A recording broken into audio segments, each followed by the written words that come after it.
पढ़ ली थी, एक बार स्टार्ट कर देते हैं। कुत्ता ये बंद करेंगे माइक, माइक बंद कर लेंगे बेटा, ठीक है।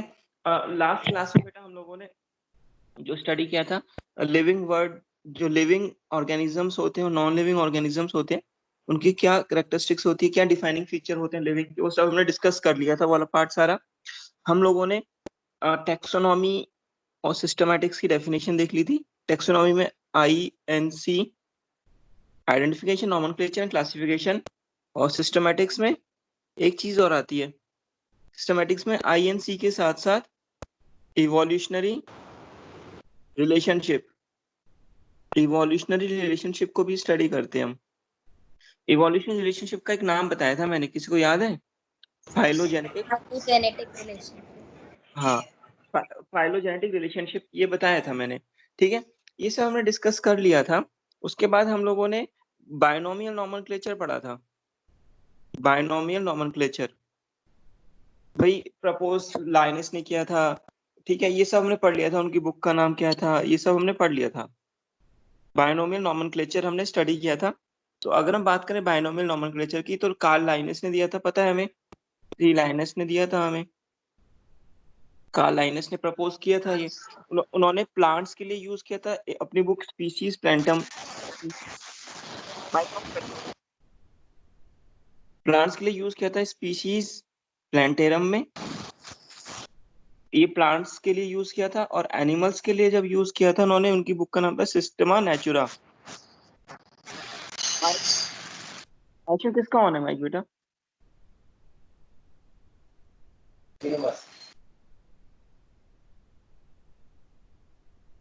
Systema Natura. तो ये एनिमल्स के लिए थे। एनिमल्स के लिए उन्होंने अपने इस बुक में यूज किया, प्लांट्स के लिए अपने इस बुक में यूज किया। ICBN पढ़ा था हमने, international code of botanical nomenclature. ये बॉटनी के नॉमेनक्लेचर को करते हैं ICBN। हम लोगों ने इसके रूल्स पढ़ लिए थे, बायनोमियल नॉमेनक्लेचर के रूल्स पढ़े थे कुछ। तो रूल्स तुम लोगों को मैं फटाफट बोल देता हूँ। तो बायनोमियल नॉमेनक्लेचर दो नाम का होता है, जैसे मैंगीफेरा इंडिका, मैंगीफेरा इंडिका, ठीक है। तो ये जो पहला नेम होता है इसको क्या बोलते हैं बेटा? जीनस नेम, हाँ जीनस वेरी, नेम और स्पीशी नेम, हाँ अगला वाला। हाँ, this is the genus name या जेनरिक एपिथेट। जीनस का नाम होता है ये जेनरिक एपिथेट, और ये होता है specific epithet, name of the species. Specific epithet, name of the species. Genus name जो होता है हमने पढ़ा था, कैपिटल लेटर से लिखा जाता है, और ये जो नेम ऑफ द स्पीशीज होता है वो स्मॉल लेटर से लिखा जाता है।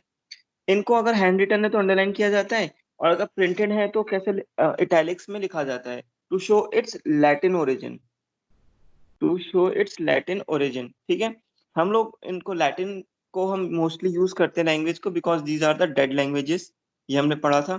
अगर ऐसा लिख दिया जाए, Mangifera indica Linn, name of the scientist जिन्होंने नाम डिस्कवर किया, उनको शॉर्ट में ऐसे लिख दिया जाता है, ठीक है।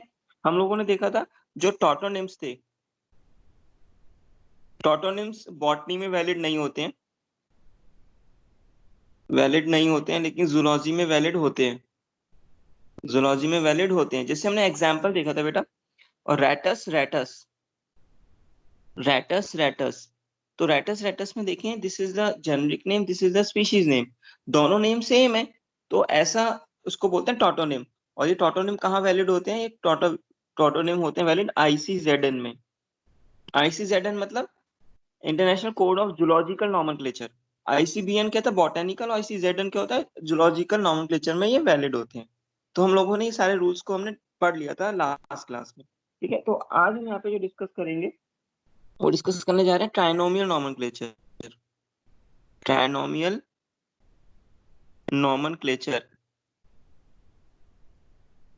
ट्राइनोमियल नॉमेनक्लेचर, ठीक है। तो ट्राइनोमियल नॉमेनक्लेचर में देखो तीन, बाइनोमियल में तो दो नेम थे ना, ट्राइनोमियल में 3 वर्ड्स होते हैं। तो ये जो नॉमेनक्लेचर होता है, name of an organism, name of an organism, name of organism is composed is composed of 3 words. Name of organism is compose of 3 words. वो 3 वर्ड्स क्या है मैं लिख देता हूँ। पहला वर्ड जो होगा वो जेनरिक नेम होगा, जैसे पहले था जेनरिक नेम। दूसरा वर्ड होगा स्पेसिफिक या स्पीशीज नेम या फिर स्पेसिफिक एपिथेट, हमें पता है ये भी।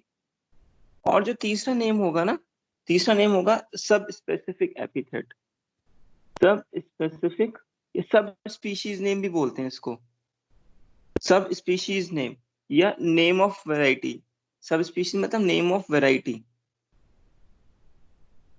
तो 3 नाम होगा, मैं एक एग्जांपल लिख रहा हूँ। तो ये जो हमारे ट्राइनोमियल नोमेनक्लेचर होता है, इसमें किसी ऑर्गेनिज्म के 3 वर्ड्स होते हैं नेम के, जेनरिक नेम, स्पेसिफिक एपिथेट या स्पीशीज नेम या सब स्पीशीज नेम। तुम्हें पता है हम लोग जो वैलिड होते हैं वो बाइनोमियल नोमेनक्लेचर ही वैलिड है मेनली, पर ट्राइनोमियल में सब स्पीशीज जिसकी होगी वो यूज करेंगे ट्राइनोमियल में। अब देखना एग्जांपल, ये हम यूज करते हैं बेटा जिसमें सब स्पीशीज होती हैं। देखना पहला है ब्रासिका, ब्रासिका ओलेरेसी, ब्रासिका ओलेरेसी, बुट्राइटिस, बुट्राइटिस। ये नेम है कॉलीफ्लावर का, कॉलीफ्लावर। कॉलीफ्लावर जानती हो तुम, ठीक है। एक एक और नाम लिख रहे हैं यहाँ पे, ब्रासिका ओलेरेसी, ब्रासिका ओलेरेसी कैपिटाटा, कैपिटाटा। तो ये नेम है कैबेज का। ये किसका नेम है? कैबेज का। अब देखो ब्रासिका क्या नेम है? जीनस। ओलेरेसी नेम है species. Botrytis is a name of subspecies या वैरायटी, ठीक है। ब्रासिका ओलेरेसी सेम है, ब्रासिका स्पीशीज और ये क्या है हमारी, सॉरी ब्रासिका जीनस, ओलेरेसी क्या है? सब स्पीशीज और कैपिटाटा क्या है? सब स्पीशीज। तो ब्रासिका ओलेरेसी इसमें भी सेम है, इस वाले में और इसमें भी सेम है, लेकिन डिफरेंट क्या है? सब स्पीशीज डिफरेंट है, वैरायटी डिफरेंट है, जिसके कारण कॉलीफ्लावर अलग है, कैबेज अलग है। कैबेज और कॉलीफ्लावर का, कैबेज और कॉलीफ्लावर का स्पीशीज और सब स्पीशीज, जीनस नेम और स्पीशीज नेम सेम है। कॉलीफ्लावर कैबेज का जीनस नेम और स्पीशीज नेम सेम है, ठीक है। ब्रासिकेसी फैमिली है। एक और एग्जांपल है, मैं बता देता हूँ उसमें। ब्रासिका सेम है, ब्रासिका ओलेरेसी, ब्रासिका ओलेरेसी कॉलोप्ट्रा, लिख देता हूँ यहाँ पे, कॉलोरोपा, कॉलोरापा। इसको बोलते हैं हम, कॉमन नेम है नोल खोल, नोल खोल। नोल खोल कुछ ऐसी दिखती है, मैं तुम्हें दिखाता हूँ उसकी picture.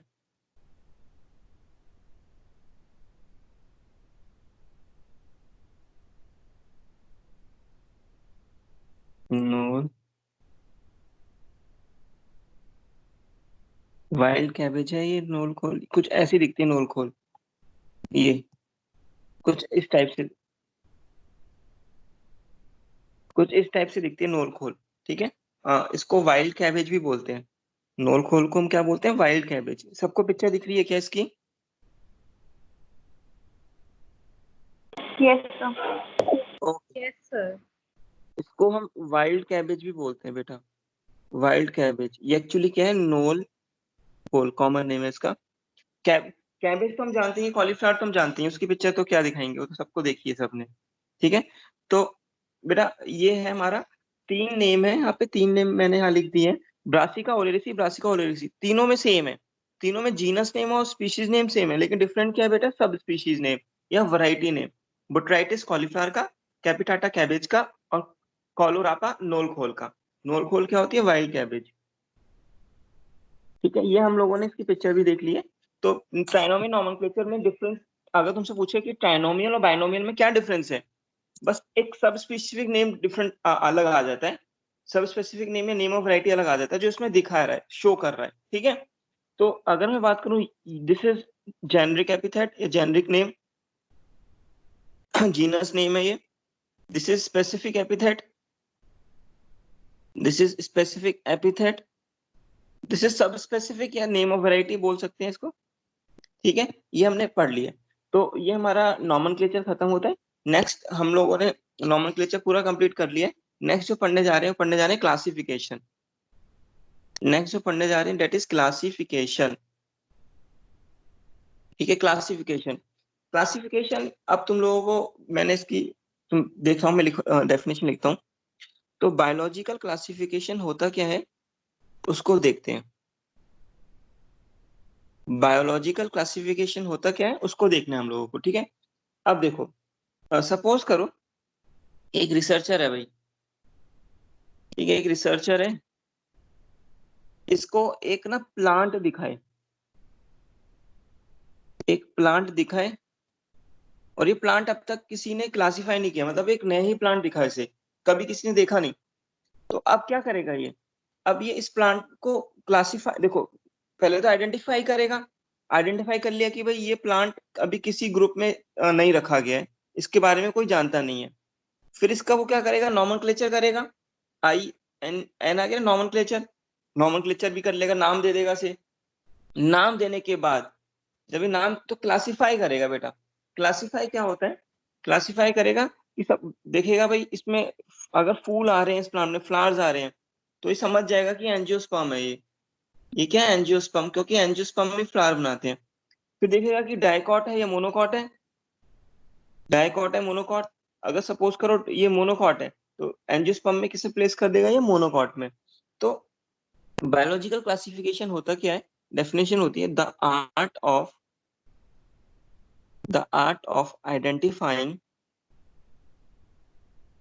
identifying distinctions among distinctions among organisms and placing them into groups ठीक है, which shows which shows which shows relationship and which shows relationship and which shows relationship and most and significant features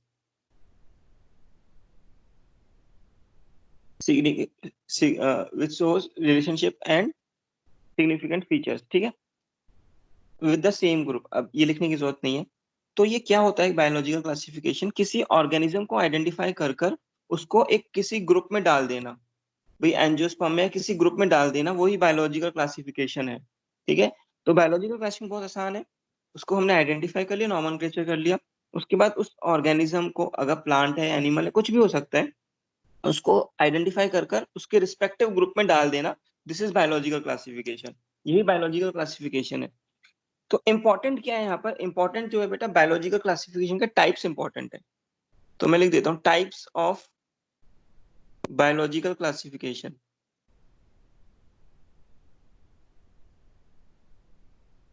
तो types of biological classification यहाँ पे important है।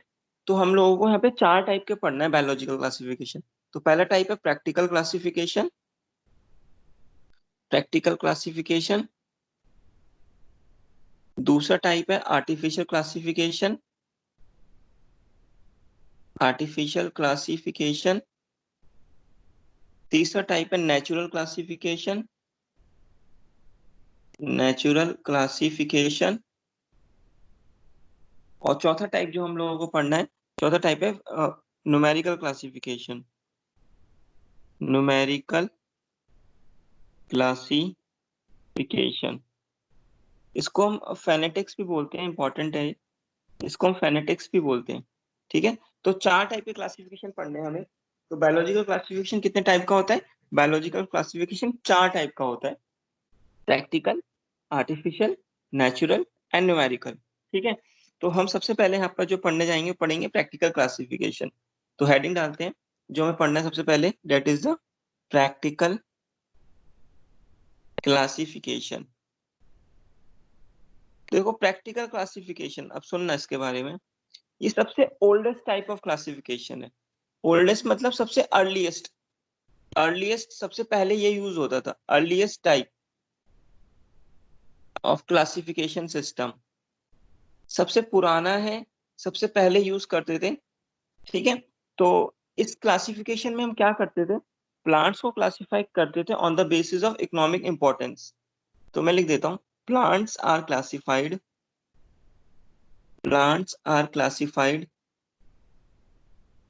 on the basis of economic importance। Plants को हम लोग economic importance के base पे classify करते हैं बेटा।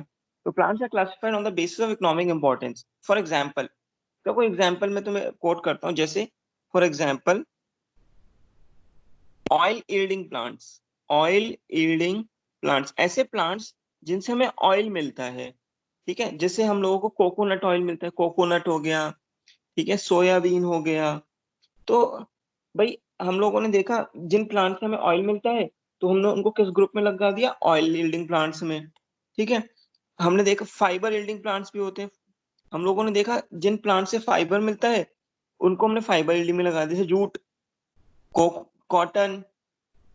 हम लोगों ने देखा मेडिसिनल प्लांट, जिन प्लांट से हमें जिन प्लांट से हमें मेडिसिन मिलती है उनको रख दिया मेडिसिनल प्लांट, ठीक है। बहुत सारे होते हैं बेटा, जैसे यूकलिप्टस हो गया,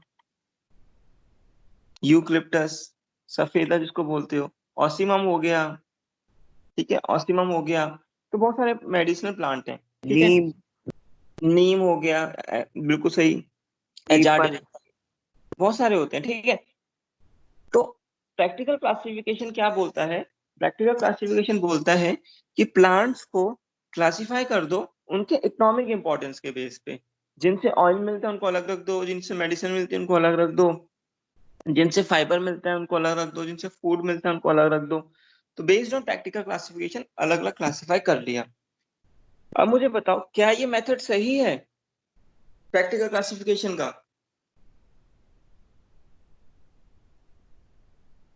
बोलो बच्चों, क्लासिफिकेशन मेथड क्या सही है?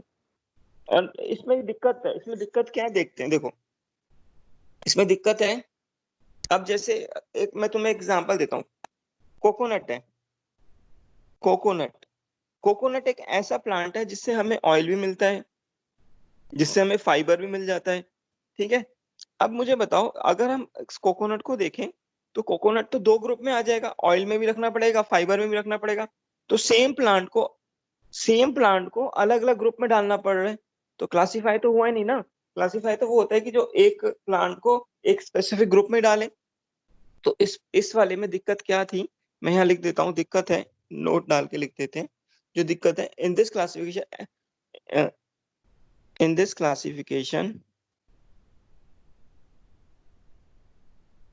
दिस क्लासिफिकेशन इस क्लासिफिकेशन में any one plant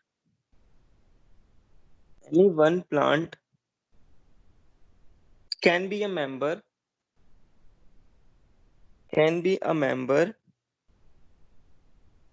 of more than one group, एक ग्रुप से ज्यादा का मेंबर हो सकता है, ठीक है। तो एग्जांपल हमने कोकोनट कोट कर दिया, ठीक है। तो अब जैसे टर्मरिक है, हल्दी को स्पाइसेस में भी रख सकोगे और मेडिसिनल में भी रखोगे। तो ऐसे कई सारे प्लांट हैं जिनको अलग अलग उनके इकोनॉमिक इंपॉर्टेंस होती है, प्लांट एक ही होता है। तो ये दिक्कत है हमारे प्रैक्टिकल क्लासिफिकेशन में, तो उसको एक्सेप्ट नहीं किया गया, ठीक है। उसके बाद जो क्लासिफिकेशन आया है वो है आर्टिफिशियल क्लासिफिकेशन आया इसके बाद।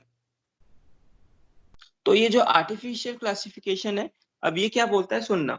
Artificial classification is based on, मैं लिख देता हूँ, इन आर्टिफिशियल क्लासिफिकेशन लिखते हैं, plants are classified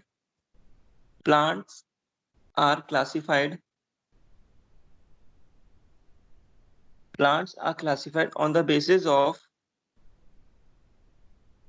basis of one or two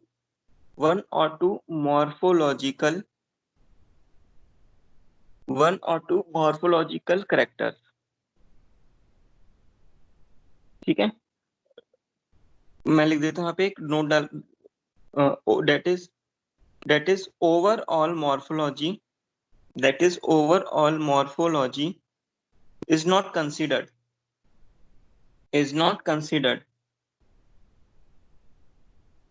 तो बेटा आर्टिफिशियल क्लासिफिकेशन जो होता है वो प्लांट को क्लासिफाई करता है on the basis of only one और टू, एक या दो मॉर्फोलॉजिकल फैक्टर देखा और उसके बेस पे क्लासिफाई कर दिया। मतलब सारी मॉर्फोलॉजी स्टडी नहीं करी। जैसे कोई प्लांट है, उसकी मॉर्फोलॉजी में क्या क्या आ सकता है, स्टेम आ सकती है, रूट आ सकती है, लीफ आ सकती है, सीड आ सकती है, फ्रूट आ सकती है, फ्रूट आ सकता है, तो ये सब आ सकते हैं। लेकिन इस आर्टिफिशियल ने केवल एक या दो के लिए, एक या दो मॉर्फोलॉजिकल फैक्टर्स लिए, ठीक है। तो ये जो आर्टिफिशियल क्लासिफिकेशन था लाइनस ने दिया था, ये जो आर्टिफिशियल क्लासिफिकेशन है, आर्टिफिशियल क्लासिफिकेशन जो हम पढ़ेंगे ये लाइनस ने ही दिया था, लाइनस ने दिया है ये, ठीक है। तो लास्ट जो लाइनस ने जो क्लासिफाई किया था, ध्यान से सुनना, लाइनस क्लासिफाइड प्लांट्स, ये क्वेश्चन मिल जाएगा इस पे, classify plants, classify plants on the basis of stamen into 24 classes। ये 24 क्लासेस नहीं पढ़नी हमें, ऑन द बेसिस ऑफ स्टेमन। तो अब मुझे बताओ, जो लाइनस ने अपना क्लासिफाई किया, उन्होंने केवल एक ही मॉर्फोलॉजी स्टडी करी। वो एक मॉर्फोलॉजी क्या थी, स्टेमन की मॉर्फोलॉजी। स्टेमन की मॉर्फोलॉजी स्टडी करी और 24 क्लासेस में प्लांट को क्लासिफाई कर दिया। तो इसलिए जो स्टेमन है बेटा, स्टेमन तुम लोगों को पता होगा, जो स्टेमन में एंथर आता है, फिलामेंट आता है, तो ये एंड्रोशियम है एक्चुअली। स्टेमन क्या होता है, एंड्रोशियम, फ्लावर का पार्ट है ना, सेक्सुअल पार्ट। इसलिए जो लाइनस की क्लासिफिकेशन है, लाइनस की क्लासिफिकेशन है, लाइनस आर्टिफिशियल क्लासिफिकेशन, लाइनस की जो आर्टिफिशियल क्लासिफिकेशन है उसको हम लोग क्या बोल देते हैं, sexual classification, also known as sexual classification। The artificial classification which was given by the Linus also called as sexual classification। उनको sexual classification भी बोलते हैं because Linus used stamen for the classification of plants and the stamen is the male reproductive part, that is the androecium। इसलिए lines की classification को हम artificial sexual classification भी बोल देते हैं। तो हम लोगों ने यहाँ पे दो क्लासिफिकेशन पढ़ लिया। पहला पढ़ा प्रैक्टिकल, जो कमर्शियल इकोनॉमिक इंपॉर्टेंस के बेस पे था। फिर आर्टिफिशियल जो एक या दो मैक्सिमम दो मॉर्फोलॉजिकल कैरेक्टर लेगा, ठीक है। अब नेक्स्ट जो हम पढ़ने जा रहे हैं वो पढ़ने जा रहे हैं third one, that is a natural classification. Third one is a natural classification.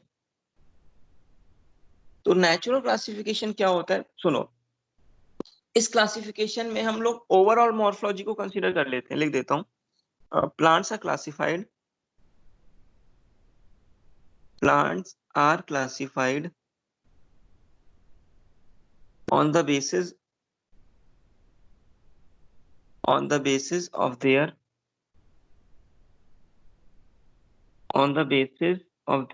complete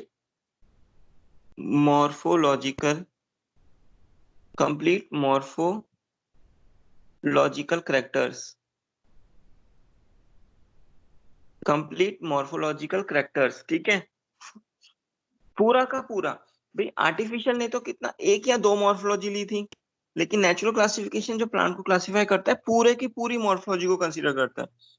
मतलब स्टेम रूट, मतलब स्टेम को भी करेगा, रूट को भी करेगा, लीव्स को भी करेगा, फ्लावर्स को भी करेगा, सीड को, फ्रूट को, एक्सेट्रा, इन सबको कंसीडर करेगा। लेकिन आर्टिफिशियल तो केवल एक या दो करता था कंसीडर, ठीक है। अब इसकी मैं कुछ पॉइंट लिख रहा हूँ इसके। ये जो नेचुरल क्लासिफिकेशन है इसको बेस्ट क्लासिफिकेशन बोला गया है। Natural classification is the best classification system. Natural classification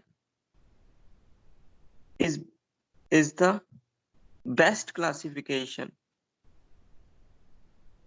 Natural classification is the best classification system क्योंकि because it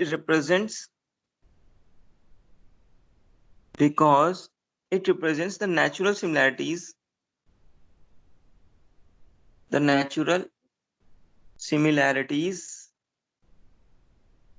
and dissimilarities of plant। And dissimilar, ये क्वेश्चन या इस पे आ सकता है, इस वाली लाइन पे क्वेश्चन, एनसीईआरटी की लाइन है, ठीक है। स्टेटमेंट ट्रू और फॉल्स में आ सकता है। The natural similarities and dissimilarities of plants, ठीक है। तो अगर हम इसे ब्रैकेट में लिखें, that is it represents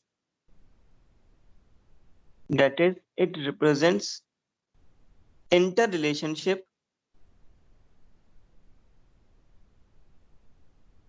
relationship among plants. तो प्लांट्स में इंटर रिलेशनशिप को ये रिप्रेजेंट करता है।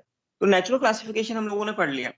तो अभी प्रैक्टिकल क्लासिफिकेशन क्या था? केवल इकोनॉमिक इंपॉर्टेंस। आर्टिफिशियल क्लासिफिकेशन क्या था? आर्टिफिशियल क्लासिफिकेशन में एक या दो मॉर्फोलॉजिकल कैरेक्टर चूज करते हैं, और नेचुरल में पूरा का पूरा मॉर्फोलॉजी, कंप्लीट मॉर्फोलॉजिकल कैरेक्टर्स हम चूज करते हैं, और ये बेस्ट क्लासिफिकेशन है। इसमें प्लांट्स को हम क्लासिफाई कर देते हैं based on similarities and dissimilarities. अच्छा, अभी खत्म नहीं हुआ है, अभी और सुनेंगे। नेचुरल क्लासिफिकेशन ना, देखो जो नेचुरल क्लासिफिकेशन है हमारा, नेचुरल क्लासिफिकेशन जो है हमारा, इसको हम ऐसे बोल सकते हैं, natural non phylogenetic, natural non phylogenetic classification,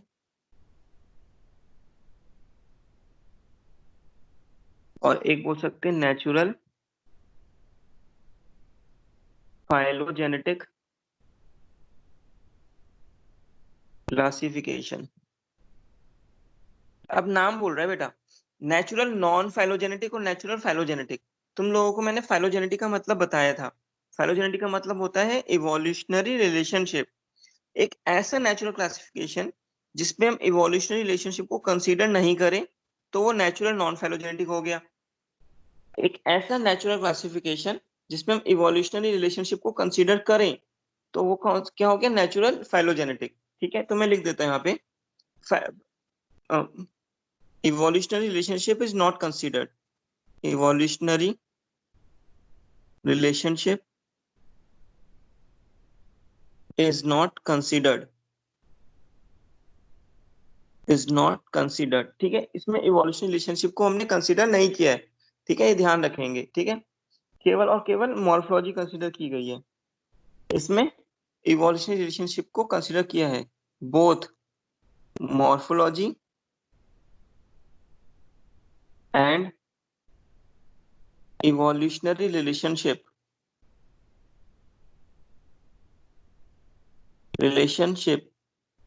are considered। इसमें इवोल्यूशनरी रिलेशनशिप को भी कंसीडर किया गया है, ठीक है, नेचुरल फाइलोजेनेटिक में। तो ये बेस्ट हो गया, natural phylogenetic is the best one, ठीक है।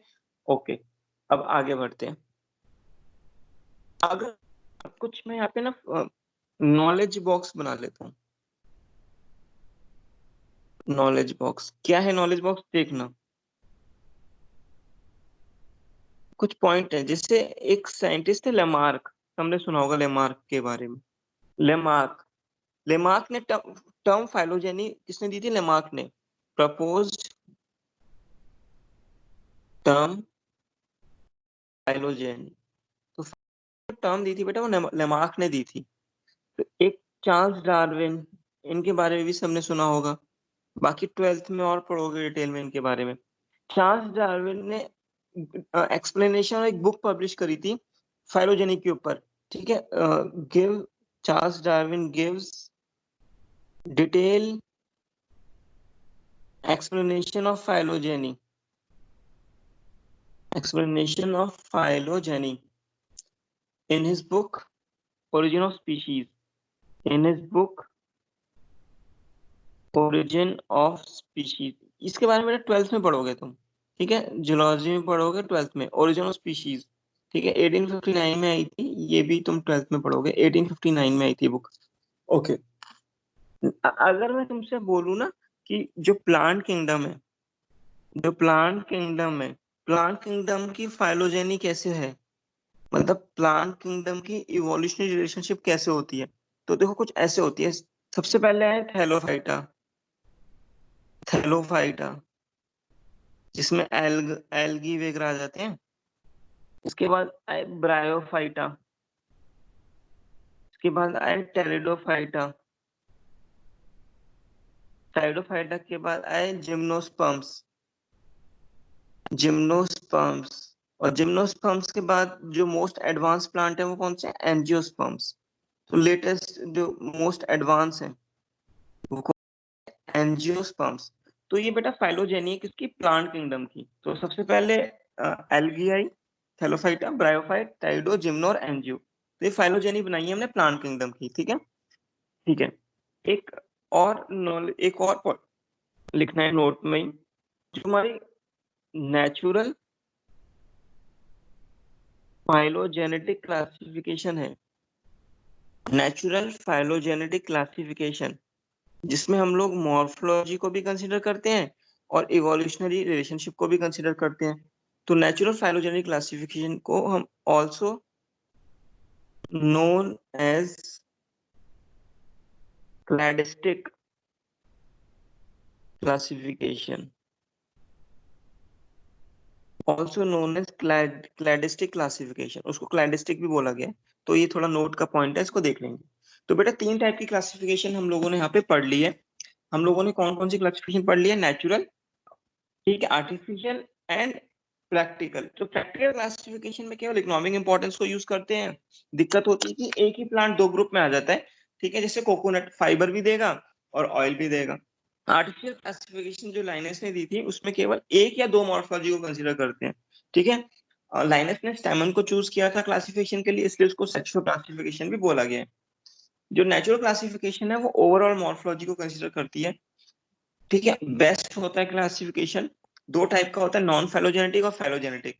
नॉन फैलोजेनेटिक में इवोल्यूशनरी रिलेशनशिप को कंसीडर नहीं करते हैं, और फैलोजेनेटिक में इवोल्यूशनरी रिलेशनशिप को भी कंसीडर करते हैं। तो नेचुरल फैलोजेनेटिक क्लासिफिकेशन को हम क्लैडिस्टिक्स भी बोलते हैं, ये हम लोगों ने यहाँ लिख लिया। तो नेक्स्ट जो पढ़ने जा रहे हैं बेटा, जो नेक्स्ट हमारा क्लासिफिकेशन है वो है हमारा कौन सा है? Numerical classification. जो लास्ट क्लासिफिकेशन है वो है न्यूमेरिकल क्लासिफिकेशन। तो मैं यहाँ पे लिखता हूँ, नेक्स्ट पढ़ने जा रहे हैं न्यूमेरिकल, फोर्थ है ये, जो लास्ट है न्यूमेरिकल क्लासिफिकेशन, ठीक है। एनसीईआरटी में इस पे क्वेश्चन आते हैं, इंपॉर्टेंट है, ये बहुत इंपॉर्टेंट है। न्यूमेरिकल क्लासिफिकेशन, या फिर इसको फेनेटिक भी बोलते हैं, फेनेटिक। सर पढ़ाने के बाद एक बार एनसीईआरटी रीड करने की जरूरत है। करोगे जल्दी से हो जाएगी बेटा, ज्यादा टाइम लगेगा। एनसीईआरटी के सारे वर्ड्स मैं यूज कर रहा हूँ यहाँ पर, ठीक है। तो एनसीईआरटी में तो कम दिया हुआ है चैप्टर, तो हम लोग, तुम एक बार एनसीईआरटी खोल के देख लेना बेटा, ऐसा नहीं है कि ना खोलो, जरूरत है खोलने की, ठीक है। तो नेक्स्ट है हमारा न्यूमेरिकल क्लासिफिकेशन या फेनेटिक क्लासिफिकेशन। अब सुनना, न्यूमेरिकल टैक्सोनॉमी, न्यूमेरिकल क्लासिफिकेशन को हम फेनेटिक क्लासिफिकेशन बोलते हैं। ये होता क्या है पहले समझेंगे, फिर हम इसको डेफिनेशन लिखेंगे। अब देखो, सपोज करो एक प्लांट है, एक प्लांट है, ये प्लांट ना डिस्कवर हो गया है, एक रिसर्चर ने इसको देखा है, जो कि अभी क्लासिफाई नहीं हुआ। तो अब इसमें क्या होगा? न्यूमेरिकल क्लासिफिकेशन में ऐसे देखते हैं, देखो मैं कुछ कैरेक्टर्स लिख देता हूँ, जैसे फ्लावर्स, ठीक है, फ्लावर्स, यस, नो, फिर लिख देंगे सीड, फिर लिख देंगे, ठीक है, सीड लिख दिया, फिर लिख दिया रूट्स। अब देखो, अगर इसमें फ्लावर है तो 1 दे दिया, फ्लावर नहीं है तो 2 दे दिया, न्यूमेरिकल वर्ड दे दिए। सीड, सीड अगर इसमें नहीं है, सीड अगर इसमें है तो नंबर दे दिया 3, सीड नहीं है तो नंबर दे दिया 4। रूट्स, अगर देखा रूट्स टैप रूट है, टैप रूट, टैप रूट है तो नंबर दे दिया 1। अगर एडवेंटिशियस रूट है तो नंबर, इसको टैप रूट को देते हैं 5, टैप रूट है तो नंबर दे दिया 5। अगर एडवेंटिशियस रूट है तो नंबर दे दिया 6। अब सुनो, तो हम लोग ना इन प्लांट्स को based on the number classify करते हैं। तो किसी प्लांट में अगर फ्लावर है तो हम देखेंगे भाई इस प्लांट में फ्लावर है या नहीं। अगर इसमें फ्लावर नहीं है, अगर सपोज करो इसमें फ्लावर नहीं है, तो इसको फ्लावर के लिए नंबर क्या दे देंगे? 2। सपोज करो इसमें सीड, सीड इसमें नहीं है तो सीड के लिए नंबर दे देंगे नहीं है के लिए 4। तो इस क्लासिफिकेशन में हम लोग नंबर्स देते हैं, हम लोग क्या देते हैं, नंबर्स देते हैं प्लांट को क्लासिफाई करने के लिए। उन नंबर से हम पहचानते हैं, और ये नंबर्स को हम देने के लिए कंप्यूटर्स को यूज करते हैं। इन नंबर को देने के लिए हम किसको यूज करते हैं, कंप्यूटर्स को यूज करते हैं। तो मैं इसके बारे में कुछ पॉइंट्स लिख रहा हूँ, तो और ये इसको नंबर्स समझ। फिक्स होते हैं? हाँ, ये नंबर फिक्स्ड होते हैं बेटा, तभी तो क्लासिफाई कर पाएंगे। अगर नंबर फिक्स नहीं, जैसे नंबर फ्लावर के लिए दिया हुआ है 1 और 2, तो अगर कोई प्लांट मिला तो उसको हमने नंबर 2 दे दिया, तो नंबर 2 कंप्यूटर में होगा कि भाई फ्लावर के लिए नंबर 2 का मतलब फ्लावर नहीं है। फ्लावर के लिए नंबर 2 का देना मतलब फ्लावर नहीं है, तो समझ जाएंगे बेटा फ्लावर नहीं है। ठीक है, रूट्स के लिए 5 नंबर दे रखा है, तो 5 नंबर देखेंगे तो किस लिए होता है, टैप रूट के लिए। तो टैप रूट समझ जाएंगे इस प्लांट में कौन सी रूट है, टैप रूट। तो ये नंबर्स फिक्स्ड होते हैं। ठीक है, तो इसलिए इसके बारे में कुछ पॉइंट्स लिख देता हूं मैं। प्लांट्स आर क्लासिफाइड, ये इंपॉर्टेंट है बेटा, इसकी हर एक स्टेटमेंट इंपॉर्टेंट है। प्लांट्स आर, एनसीईआरटी में दिया हुआ है, plants are classified on the basis of numbers of similarities and dissimilarities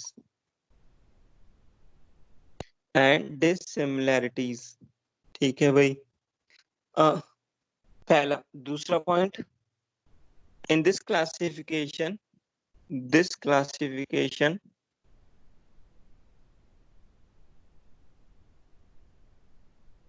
easily carried out by using computers, easily carried out by using computers, ठीक है। तीसरा पॉइंट, इसमें भी पूरी हम ओवरऑल मॉर्फोलॉजी को कंसीडर करते हैं, जितने भी ऑब्जर्वेबल करेक्टर्स है सबको कंसीडर करते हैं। तो it is based on all observable, मतलब मॉर्फोलॉजी, ऑल ऑब्जर्वेबल करेक्टर्स से इंपॉर्टेंट है। ये भी सारे के सारे ऑब्जर्वेबल करेक्टर्स पे बेस्ड होता है। ठीक है, 3 पॉइंट हो गया, इसका चौथा पॉइंट लिखने जा रहे हैं। इसमें हम लोग क्या देते हैं, नंबर्स देते हैं क्लासिफिकेशन के लिए। तो in this classification number and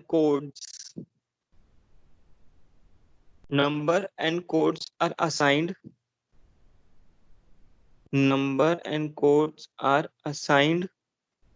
to all characters. Number या कोड्स असाइन करते हैं, ठीक है। Numbers and codes are assigned to all characters, ठीक है। ये हो गए पॉइंट। जिन प्लांट्स, जिन ऑर्गेनिज्म का नंबर ज्यादा मैच हो रहे हैं, मैं लिख देता हूँ, those organisms which have maximum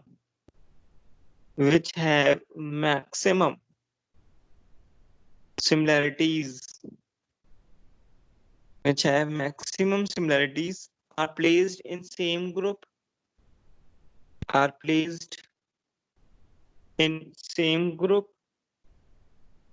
सही बात है, जिसमें सिमिलरिटी ज्यादा होगी तो सेम ग्रुप में होगा, ठीक है। और पॉइंट है, ये भी इंपॉर्टेंट है पॉइंट, इस पे भी क्वेश्चन आए हैं। In this way each character is given equal importance.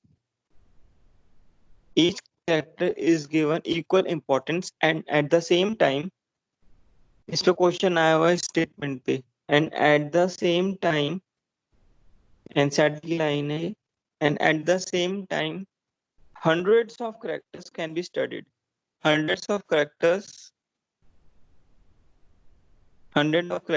can be considered. तो एक टाइम में 100 ऑफ कैरेक्टर्स हम कंसीडर कर सकते हैं, ठीक है। अब ये बेटा हमारा क्लासिफिकेशन हो गया। 4 टाइप का क्लासिफिकेशन हमने पढ़ लिया, ठीक है। प्रैक्टिकल, आर्टिफिशियल, नेचुरल और फिनेटिक। फिनेटिक में कौन सा होता है? न्यूमेरिकल, नंबर या कोड्स देते हैं, फिर हम देखते हैं सिमिलैरिटी डिसिमिलैरिटी को। ठीक है, कंप्यूटर्स को यूज करते हैं based on all observable character, मतलब सारी की सारी मॉर्फोलॉजी को भी स्टडी करते हैं, इसमें भी नंबर ऑफ कोड्स असाइन करते हैं। ये लाइन इंपॉर्टेंट हो जाती है, ये वाली, कि in this way each character is given equal importance and at the same time hundreds of characters can be considered. तो ये लाइन इंपॉर्टेंट हो जाती है। तो ये हमने टाइप्स ऑफ क्लासिफिकेशन पूरा कंप्लीट कर लिया है यहाँ पर। तो हमने 4 टाइप की क्लासिफिकेशन पूरा पढ़ लिया। ठीक है, ठीक है, एक पॉइंट लिख रहा हूँ नोट डाल के। ठीक है, ये नोट है, फिर इसको खत्म करते हैं। मैं लिख देता हूँ, मैं लिखता हूँ इन दिस क्लासिफिकेशन, फोनेटिक में, in this classification importance to any one character is not given। in this में मतलब कौन सा आ रहा है? phonetic आ रहा है, phonetic। phonetic मतलब numerical। importance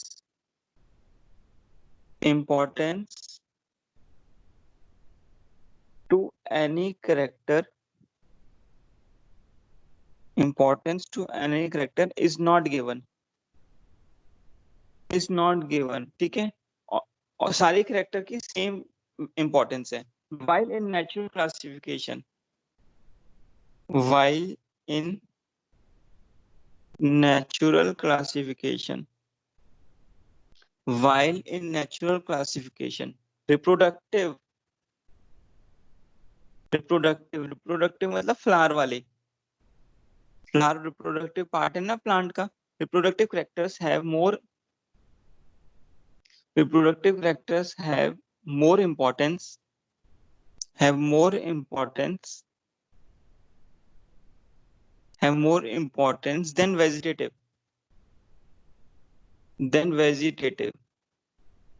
वेजिटेटिव में क्या क्या आ जाता है? जैसे रूट, लीव्स, स्टेम, ये सब आ जाते हैं एक्सेट्रा। Then vegetative characters. तो ये थोड़ा पॉइंट याद रखना बेटा, इंपॉर्टेंट है। तो अगर हम बात करें नेचुरल क्लासिफिकेशन में, तो नेचुरल क्लासिफिकेशन में सेक्सुअल कैरेक्टर, रिप्रोडक्टिव कैरेक्टर को ज्यादा इंपॉर्टेंस दी गई है as compare to vegetative character. ठीक है, vegetative character, reproductive character stable होते हैं, इसलिए रिप्रोडक्टिव कैरेक्टर कैसे रहते हैं? स्टेबल। अगर किसी प्लांट में भाई सपोज करो गाइनोशियम, गाइनोशियम में 2 कार्पल है, बाय कार्पेलरी है, तो पूरी फैमिली में जो होगा वो बाय कार्पेलरी होगा, तो स्टेबल है। जैसे तुम लोगों ने फैमिली पढ़ी थी, जैसे हमने फेबेसी पढ़ी थी, फेबेसी में मोनोकार्पेलरी, ठीक है, सोलेनेसी में बाय कार्पेलरी, और तुम्हारा ये जो था लास्ट लिलिएसी वाली में ट्राई कार्पेलरी, 3 कार्पल थी।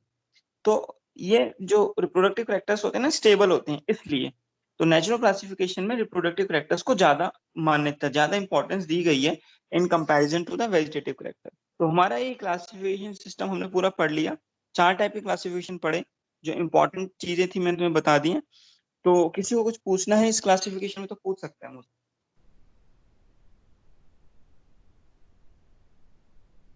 किसी को कुछ पूछना है तो पूछ सकते हैं, नहीं पूछना, क्लासिफिकेशन के टाइप सबको समझ आ गए? ठीक है, फिर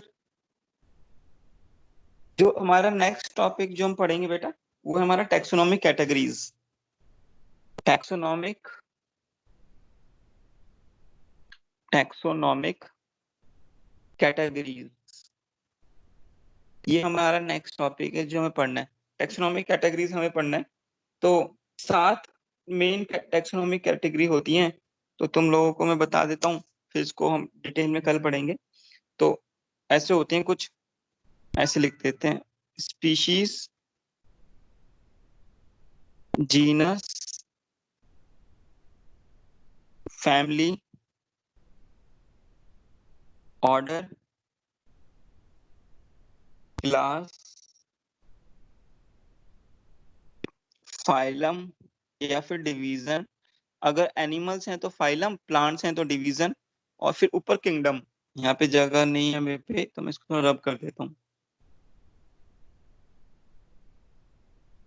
ठीक है, और सबसे ऊपर आता है किंगडम। किंगडम किंगडम जो होता है, वो किंगडम हमारा लार्जेस्ट कैटेगरी है, बिगेस्ट ग्रुप है, biggest. Plant kingdom, animal kingdom, तो बिगेस्ट ग्रुप कौन सा होता है? किंगडम। तो ये 7 हमारी कैटेगरी होती है, टैक्सोनॉमी कैटेगरी। इनके बारे में हम कल पढ़ेंगे डिटेल में, ठीक है? तुम लोगों ने सुना भी होगा ये। तो ये सबसे छोटा स्पीशीज और सबसे बड़ा किंगडम, 1 2 3 4 5 6 7 7 होती हैं। तो इसके बारे में थोड़ा कल पढ़ेंगे, ठीक है? किसी को कुछ पूछना है तो अभी पूछ सकता है मुझसे, फिर मैं तुम्हारी अटेंडेंस लूंगा बेटा।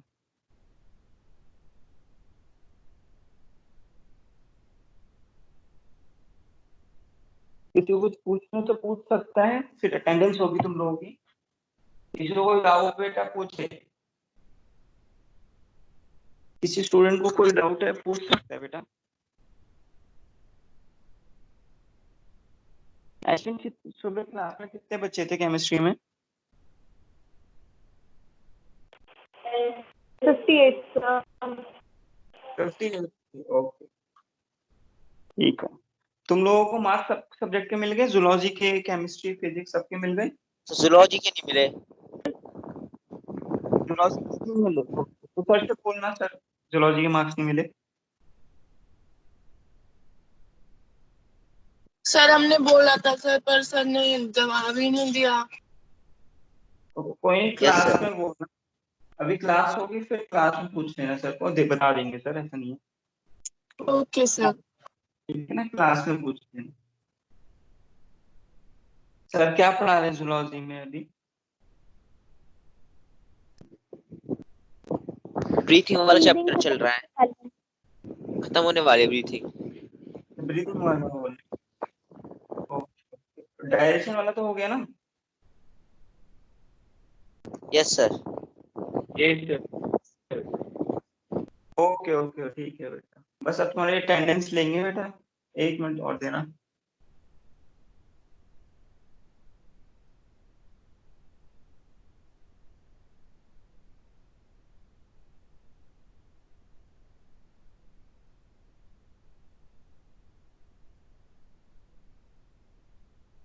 एक मिनट रुकना, इसमें एक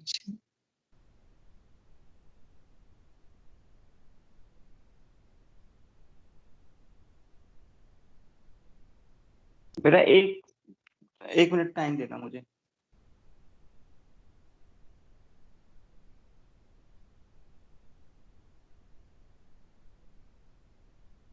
अटेंडेंस तुम्हारा सोच,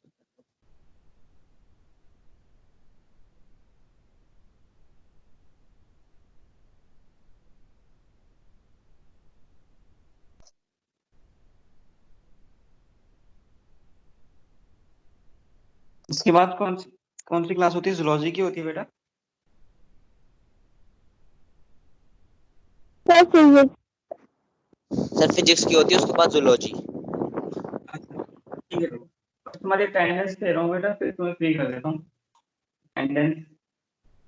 अपनी लोड ही नहीं हो रही।